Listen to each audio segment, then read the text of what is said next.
from a previous student. Notice the wonderful words given, find solution. Notice they didn't have a dissertation on what is given. Was very simple. Hey, I got a 10-foot pole. I got these dimensions. I'm looking for the reactions and the tension of the cable. That's it. Very simple, straightforward. I don't need 20 paragraphs. Then please notice, oh, rulers are being used. Wow, what a novel idea. I've got neatness everywhere. I have a person that gives me my solution in a box, boxed in. Notice it says I got 6 equations, 6 unknowns. I use my TI-84 calc. I don't care if you tell me what you used. I don't give a shit if you use a mainframe. I don't care if you copied it from someplace. But I need the answers boxed in. Okay? Does everybody understand what I mean by nice, neat solutions? Okay. Copy book. I think I told you where a ProCopy is at. Yes? Go outside the main entrance, make a left, go down past the Museum of Science and Industry. There's a Publix on your right side. ProCopy's on the corner. Go in there and say, I want Nora's static stuff. And I'll hand you 2 books. That's the ProCopy booklet. That's the booklet that has every problem I do in class. So if you look, there's a problem. Statement, diagram, and then you can write the answers as I go through it in class. Some problems are already pre-worked out. There are some notes that are already in there. There is definitions. So you don't have to hunt through the book to find definitions at the start of everything. There are definitions at the beginning of a chapter. So here are the definitions under the word terminology or definitions. 2-3 pages for the entire chapter. Chapter 2 has a set of definitions. Chapter 3 has a set of definitions. Chapter 4, etc. So find those, and you can find all the verbiage, the definitions that we use in class. In the back of this is an appendix where you'll see exactly what I want when it comes to homework. Where is it? There it is.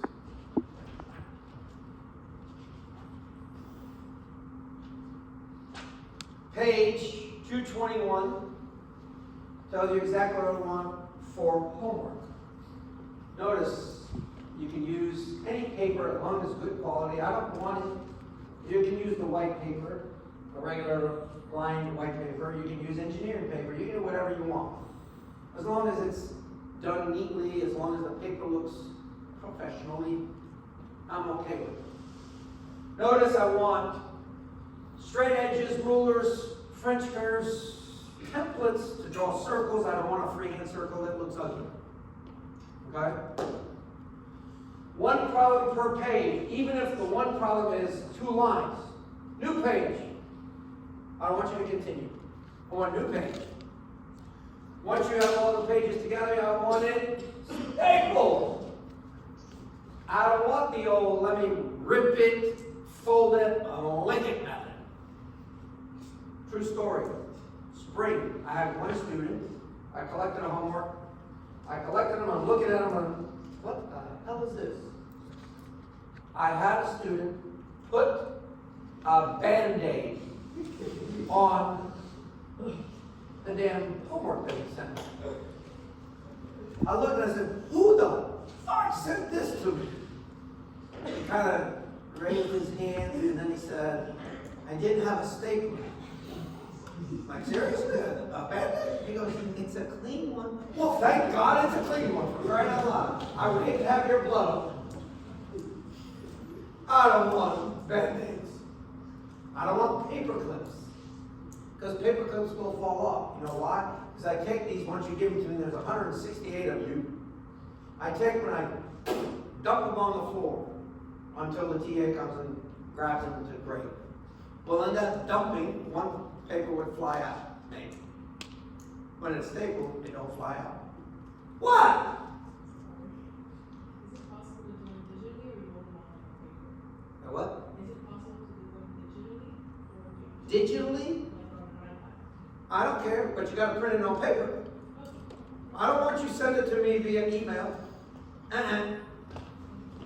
You can do it on digital and then print it out. Fine, I don't care.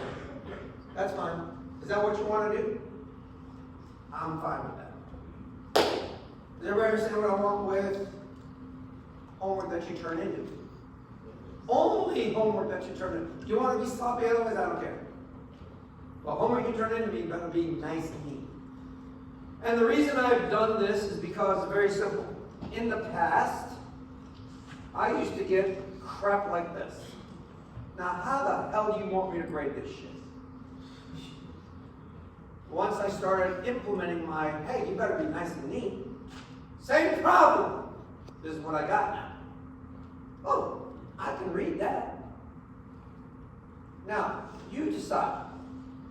This person right here, does he give a shit about his homework, or is he just doing it to throw it in there and say, I did it? Does this person have any pride in their work? How about this one?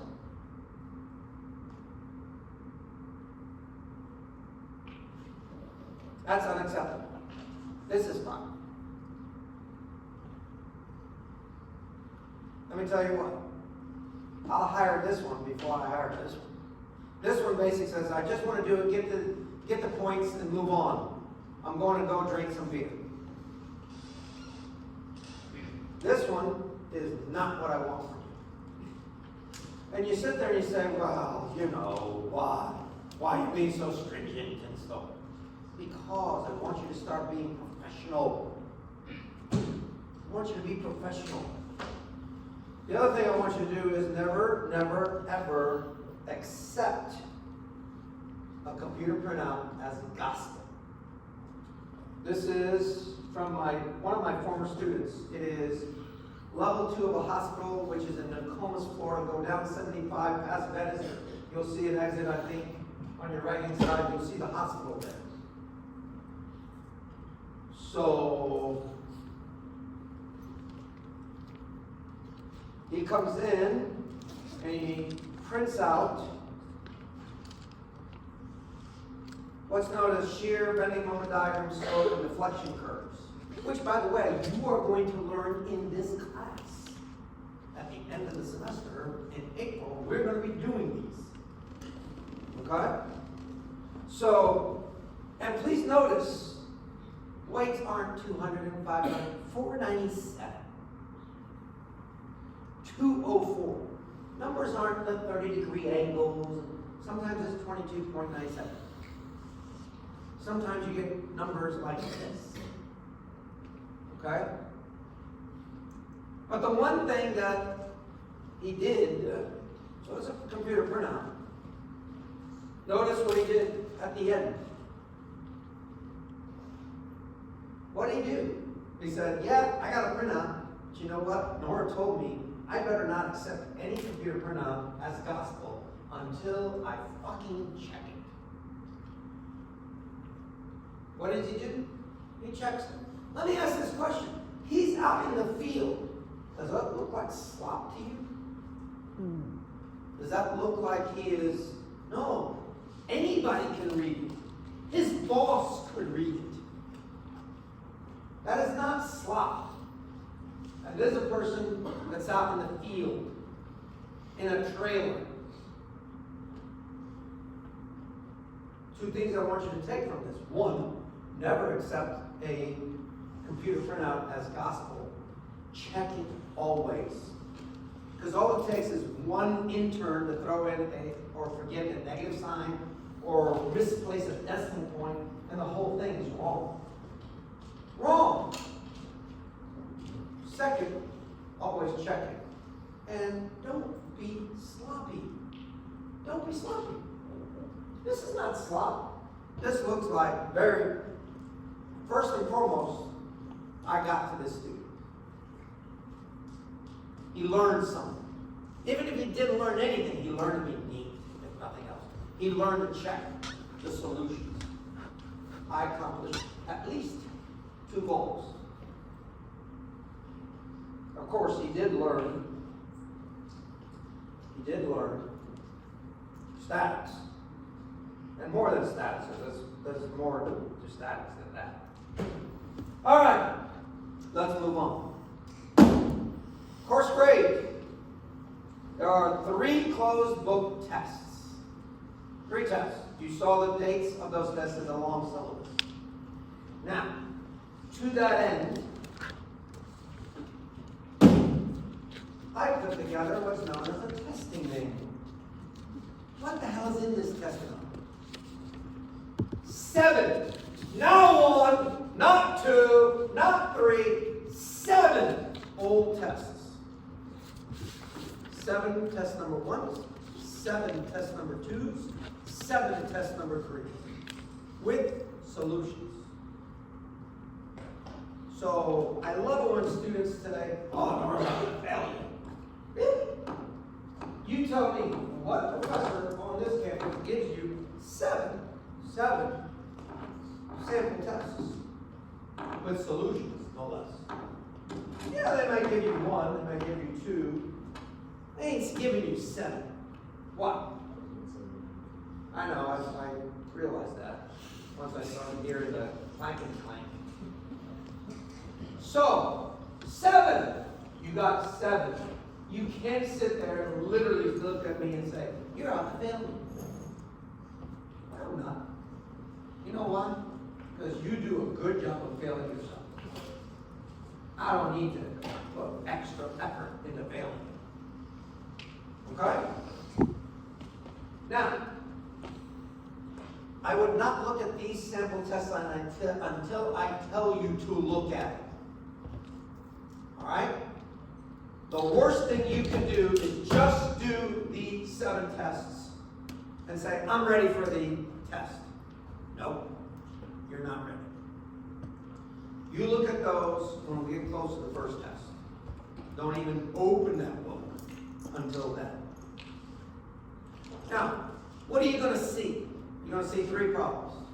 And they're action-packed. Nora's tests are from hell. You know why they say that? It's because there is nothing missing from the test.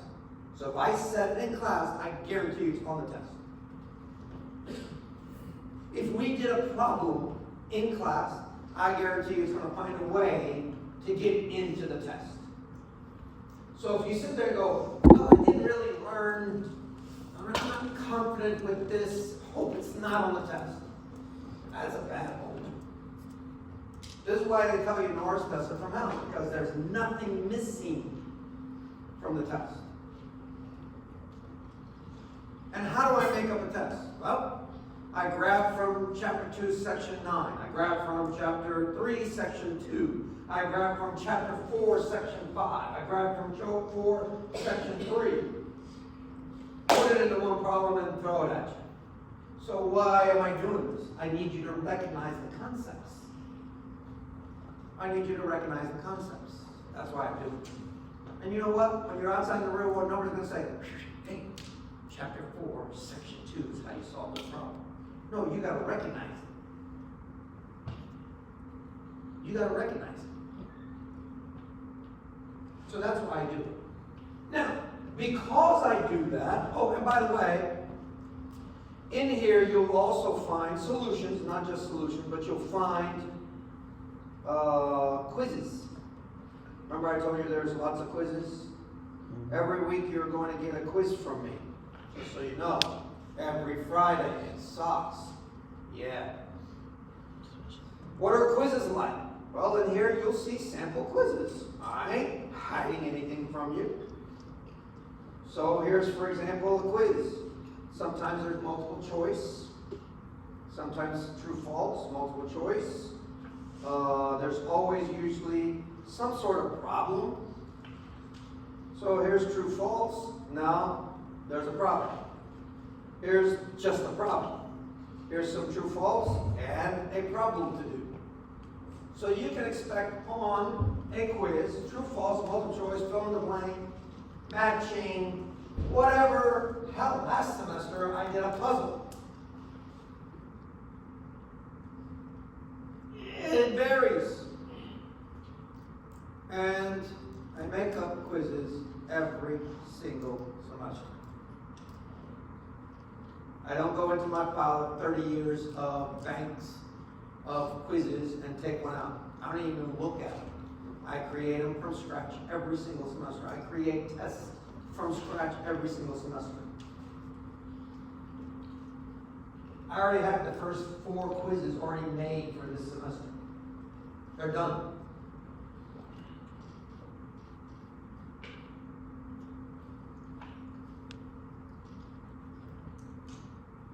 I take great pride in making my quizzes and my tests.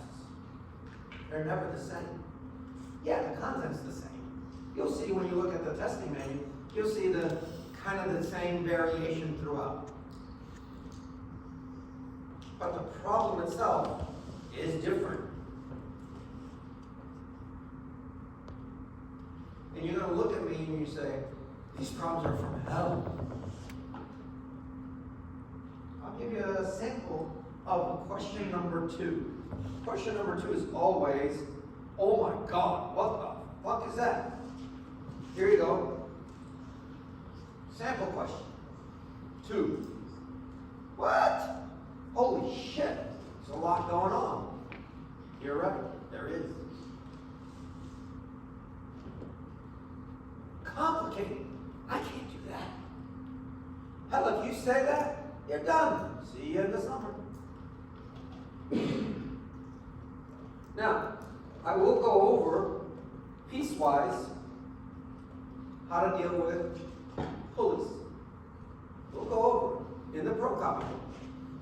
I'll go over how to deal with a block on an incline attached to a spring. You'll see it. I'll go over how to deal with 3 cables attached to one joint. I'll go over all this. All I do on the test is all in one problem. That's all I do. All you have to do is piecemeal it. Do things that are easy to digest. Piecewise. Boom, boom, boom, boom, boom. Done. You got it. You got it. So, this, by the way, this one right here on page 21, yeah.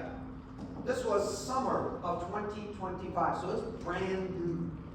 It's only a semester old. 2 semesters old. So it's not like what's in here is like from ancient,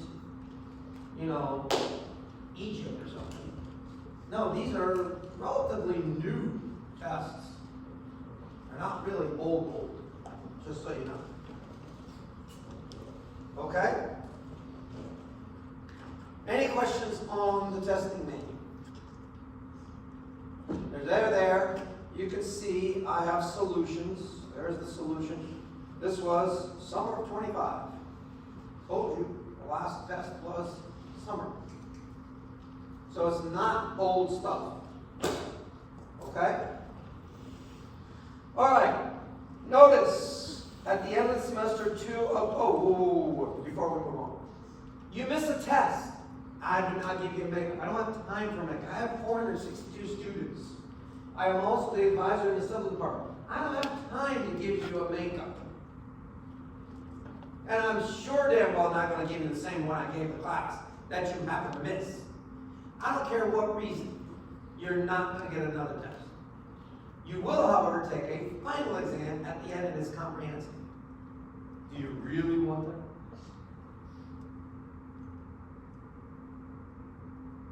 I understand.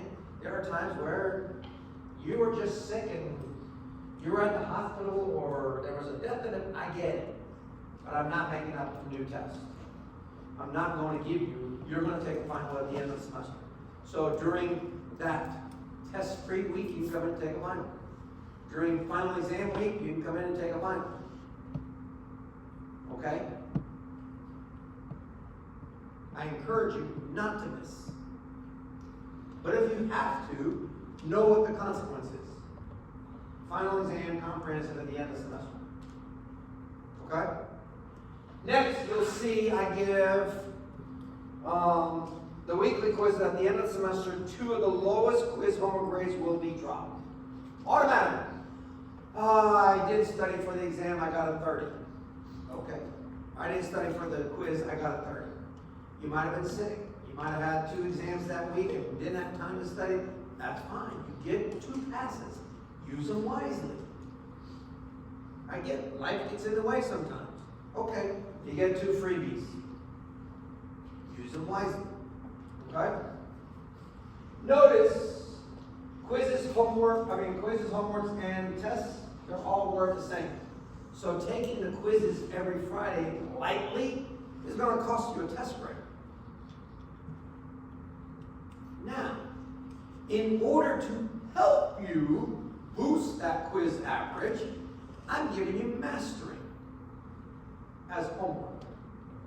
Usually people on mastering do 90 to 100 usually.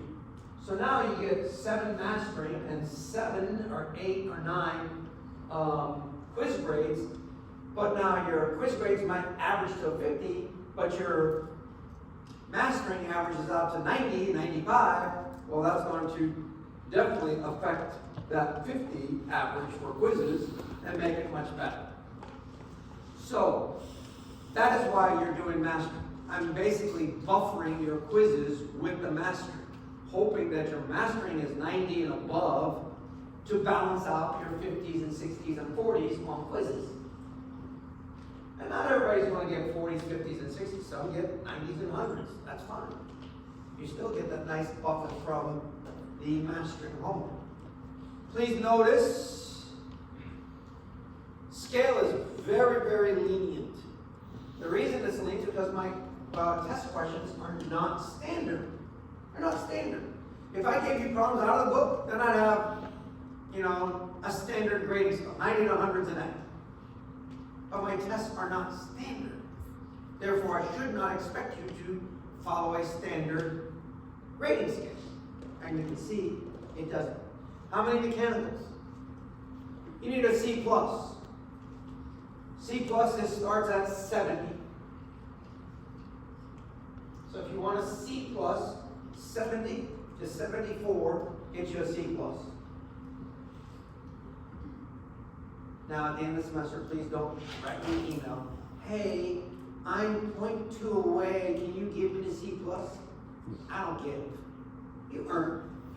And truly, what I do in those situations, I look at the grade and I look at what you've done grade-wise, and I decide, do I give you that 0.2 or do I just give you the C? So let's say you start out, you got a 50 on the first test, got a 70 on the second test, got a 90 on the third test. I see improvement. I'm going to give you that 0.2. Don't beg for it. Most of the time when I get an email like that, delete, delete, delete, delete, delete, delete. And I get that all of them. One time I got 17 emails about, can you pass me? Can you give me a C+? And every single one of them was deleted. That comes from my mother. My mother always told me, don't you dare ask for a dessert after dinner. If you do, you'll never get one. I'm telling you the same thing. Don't ever ask for a bump in your grade, because you're not going to get one if you ask. Okay? I told you I'm going to be harsh with you. I'm open. I'm telling you what I'm going to do. It's not a secret. Okay? Any questions here? Anything about the class that worries you, bothers you? What? Yes? I see that it says approximate percentage ranges for the course letter grades. Will there be anything that causes that to differ from it? No. Okay. No. I mean, sometimes my C+ goes to 69 based on the class. Sometimes the person that's at 62.7 is not a 63, but I give them a C anyway. Again, I'm not here to fail you. I'm here to look at it and say, what the hell did they do in my class? Did they get a 40, then they got a 45, then they got a 50? Well, that's not improvement. But if you got a 45, then you got a 60, then you got a 90, okay, They ended up with a 62.7. I'm gonna fucking give you the C. I saw improvement. Okay? Alright. Other questions before I move on? Anything else about anybody? Yeah.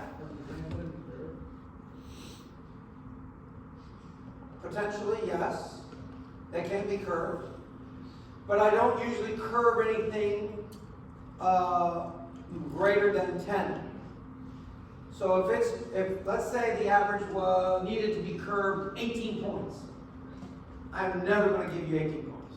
You will earn the 18 points by redoing test questions. Hoping that you'll learn something when you redo it, and then you can earn your 18 points. So if it's like I need to curve it 5 points to get the average to the middle of the C range, I just curve it 5 points and move on. Anything above 10, you're going to earn those. Okay? Other questions? Hit me. What do you got? Yes. So you got a yellow notebook and a red notebook, both of those come together as that one purchase? At the Pro Copy book. Yep. All you have to do is say, I need Nora's packet. They'll give you both. I think somebody told me it's about $68. I think. Huh? I don't know. I'm just, believe me, if it's in the bookstore, add another 25-30%. Because they mark it up even more. They actually called me and said, hey, I hear you have a booklet at Pro Copy. It needs to be in the bookstore. I'm like, why? Well, anything that is related to university needs to be at the bookstore. I'm like, well, it's not required. It's optional. They can purchase if they want. And that's how I got away with not putting it in the bookstore and having you get charged an extra 25-30%. Because if it's optional, then they don't have a right to tell me what to do. Next question. You're full of questions today. Regarding the plus or minus system for letter grades, where is that line for kind of each? I determine it. Okay. Alright. You don't know where it's at. I don't know where it's at until I look at it. So at the end of the semester, I get all the final grades. I put them highest to lowest, and then I look at where the break points are. And then I decide from there. It's not going to be anything radical. So I already told you, the C is